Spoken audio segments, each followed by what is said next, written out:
Welcome back to Director's Choice. A transforming superhero with so many characters that it's hard to keep track, and an endless supply of adventure? What's not to love about Ben 10?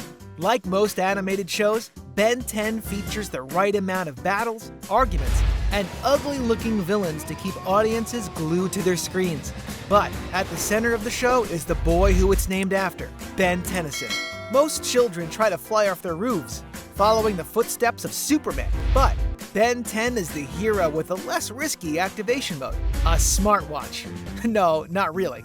Ben 10 and his Omnitrix was the subject of adoration and envy for many growing children, but under the coolness of his outfits and alien modes, there is a boy with a lot to unpack. In this episode of Director's Choice, we will be taking a closer look at Ben Tennyson, aka Ben 10, and his personality traits to attempt a breakdown of his psychology. Why does he struggle with immaturity and arrogance? What is the symbolism of his relationship with his grandfather and his responsibility as a superhero? Do the alien modes change him more than temporarily? Stick around and watch this video to the end to find out all the details that define Ben 10 as a person and a hero. Let's get started right away. Here is the Director's Choice breakdown of Ben 10's psychology. Benjamin Ben Kirby Tennyson was 10 years old when the summer plans he made with his grandfather changed in more ways than expected. He had to endure the company of his cousin, Gwen, during the road trip across the country. But his curiosity soon changed the outcome of that summer. When he follows a landing shooting star and finds out that it is a strange watch, the Omnitrix, he can't get it off. The childlike curiosity that made him go after the watch would later become the foundation for his many adventures. But in the beginning, Ben's life was as ordinary as would be expected for a 10-year-old schoolboy. Ben Tennyson loved playing video games and goofing off.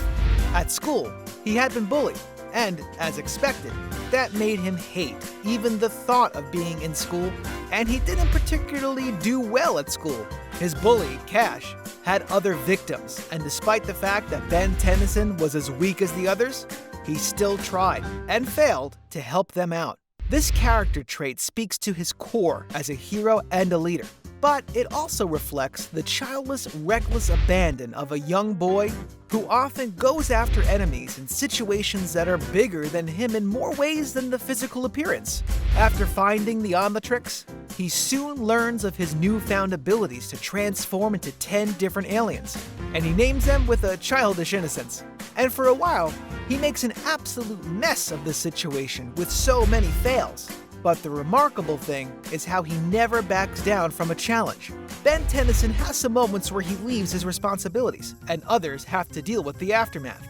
However, when it comes to taking action, he doesn't lag. So maybe reckless abandon isn't always a terrible idea. Ben 10 embraces his flaws and shortcomings for the most part, seeing as he is willing and wise to tell Gwen and Max, his grandfather, about his discovery. Gwen and Max help him navigate the first few clashes with supernatural elements and creatures that attempt to retrieve the Omnitrix. And later on, Kevin joins the unofficial team.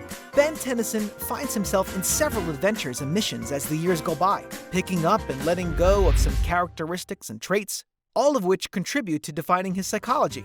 A significant part of Ben 10's personality development is the influence of his age versus his responsibilities. When Ben 10 found the Omnitrix, his amusement with its features is the typical childlike expressions that one would expect from a 10-year-old.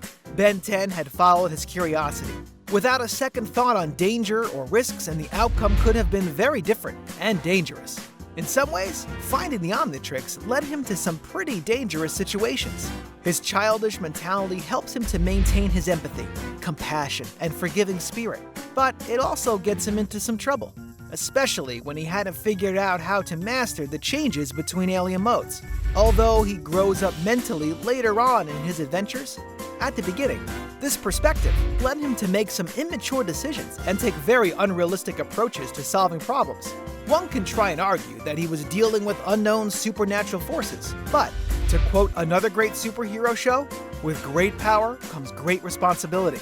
The Omnitrix gives Ben Tennyson the ability to literally transform into bigger, stronger, and sharper forms. But his immaturity doesn't let the true strength of his heroism come alive at first. Ben 10 gets into petty fights and disagrees with Gwen a lot, despite the fact that she's a crucial part of his story and successes. While he can be very immature, Ben 10 always rises to the occasion whenever he needs to take responsibility. Being a superhero is a lot of work. There is no argument or doubt about that. And for a boy who was 10 years old when the powers literally latched onto his wrist, Ben 10 had to learn fast. He encountered so many evil forces with varying levels of danger and difficulty. Some of his fights were super easy and almost predictable, but most of them were draining and usually took a huge toll on him, physically and mentally. But one thing that remained consistent was Ben Tennyson's determination. He never backed down from a challenge, a trait that was present even when the school bully was targeting another person. Although Ben couldn't defeat the bully, that didn't stop him from trying. While it wasn't his choice to be the bearer and wearer of the Omnitrix, Ben 10 quickly rose to the responsibility. As he grew and got older with more experience, Ben began to mature, especially in the way he chose to deal with situations. As a teenager and young adult, Ben Tennyson's behavior began to reflect more wisdom and leadership qualities. He understood his shortcomings better, and he was quick to take responsibility for his actions and inactions. Although he still left strings of mistakes in his wake when he got too caught up with a situation, he wasn't as careless with his techniques and utterances anymore. Ben is more accountable than ever, and he uses his grandfather as a sort of extension to check and balance himself. When his grandfather mysteriously disappears in Ben 10 Alien Force,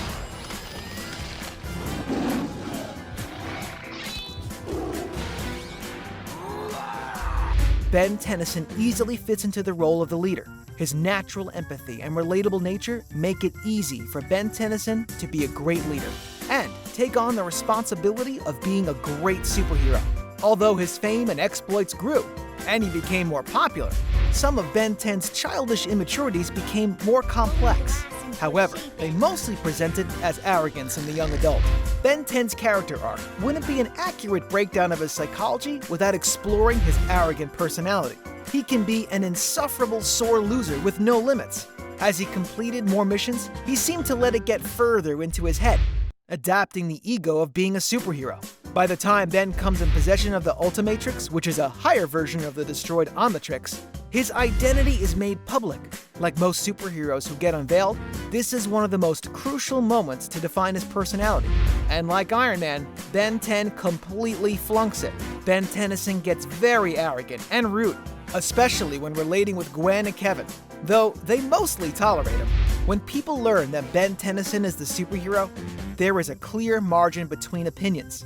Young people become his fans, and they start to idolize him, while adults disregard him, calling him a menace. Not only does he have to continue fighting the supernatural evil forces, but Ben 10 also has to manage the publicity and fame that comes with public awareness of his identity. In a deeper psychological analysis, we can admit that Ben Tennyson's different personalities and abilities could be signs of a multiple personality disorder as a response to trauma or a coping mechanism. However, since much of Ben's life and lifestyle relate only to his missions, this wouldn't be a substantial approach in breaking down his psychology. Nonetheless, when you put together the fact that he didn't really get a chance to grow up as a typical child with necessary moral groundings, his moments of arrogance and lack of tact can be understood a little bit better. Ben 10 is a young boy who fell into a lot of responsibility at an age when his moral compass wasn't fully developed. This lapse contributed to his immaturity and arrogance, even as he settled into his role as a superhero. Over the years, he learned lessons from his missions, mistakes, and misadventures. And in the course of gathering all those moments, he was able to grow into a young adult and manage his responsibilities better. A lot of times, when we try to navigate life, it can be very daunting to shuffle so many responsibilities and challenges. For Ben Tennyson, he had his grandfather, cousin, and friend to act as his anchor most times. And that's what we all need. A support system that corrects us when we slip off rails and encourages us to push on when it seems like our energy is failing. Ben Tennyson is not a typical young boy, and he's not perfect, but that's what makes him such a great superhero. That's all for today. Thank you for joining us on the breakdown of Ben 10 psychology. Take a look at this other recent clip by Director's Choice, and make sure to subscribe and ring the bell to be notified with our latest videos.